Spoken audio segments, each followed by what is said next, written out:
L'irrigation des plantes fourragères au Québec, c'est pas commun. Mais dans les 2 dernières années, il y a beaucoup de producteurs qui ont subi des épisodes de sécheresse importants.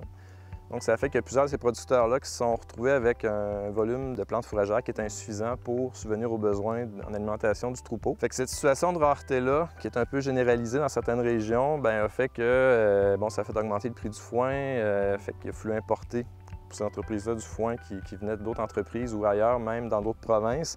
Fait que ça a fait que le prix était beaucoup plus élevé.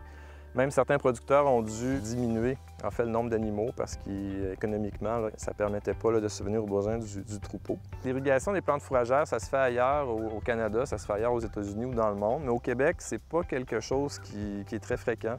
Peut-être dans des années de rotation, dans certains systèmes culturaux où l'irrigation est déjà présente, par exemple dans la pomme de terre, mais généralement, l'irrigation des plantes fourragères, ça n'existe pas ici. En bout de ligne, c'est toujours une question de rentabilité. Et comment cette rentabilité-là pourrait s'exprimer dans des plantes fourragères en termes d'irrigation?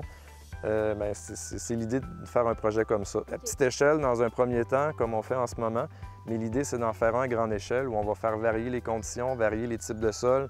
On voulait faire en fait de l'acquisition de connaissances, on voulait apprivoiser un peu à quoi ça pourrait ressembler une régie d'irrigation d'un plante fourragère. Donc, on a installé un système d'irrigation, mais qui n'est pas un système qui pourrait être utilisé qui serait utilisé par une entreprise dans un vrai contexte de production. Mais ça nous permet de valider ce qu'on veut valider. On veut voir ça peut ressembler à quoi les prélèvements en eau en fonction des conditions météo. Ça pourrait ressembler à quoi le nombre d'irrigations qu'on fait qui serait nécessaire pour subvenir aux besoins des plantes fourragères. Ici, on est à la ferme Jean-Claude Pouillotte. On est à Saint-Jean-l'Île-d'Orléans. On a 4 parcelles irriguées.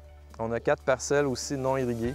Fait que c'est sûr qu'on a caractérisé le sol, on a instrumenté le sol avec différentes sondes qui nous permettent de voir à quel moment la plante va subir un stress hydrique. Fait qu'on a déterminé une consigne d'intervention. Donc, quand on atteint cette consigne-là, on va déclencher le système d'irrigation puis on applique une hauteur d'eau qui serait une hauteur d'eau qui pourrait être appliquée en contexte de production réelle.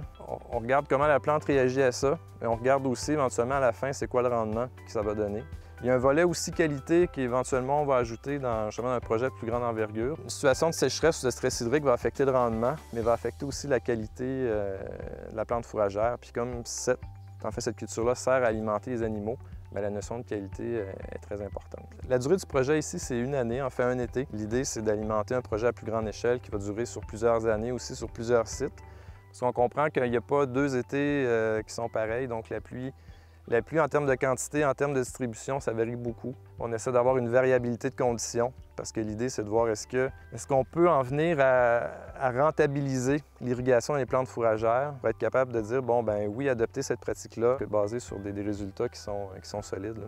Moi, je vois l'irrigation, pas juste dans les plantes fourragères, mais c'est vrai aussi dans d'autres cultures, comme une assurance récolte. Parce que, s'il ne pleut pas, justement, on est capable d'intervenir pour s'assurer d'avoir une récolte. En fait, d'aller chercher, finalement, de viser le potentiel de cette culture-là, puis de viser aussi le plein potentiel en termes de qualité. Donc, je vois l'irrigation comme pas nécessairement nécessaire tout le temps, mais quand ça l'est, ça devient finalement très intéressant d'être capable de l'utiliser.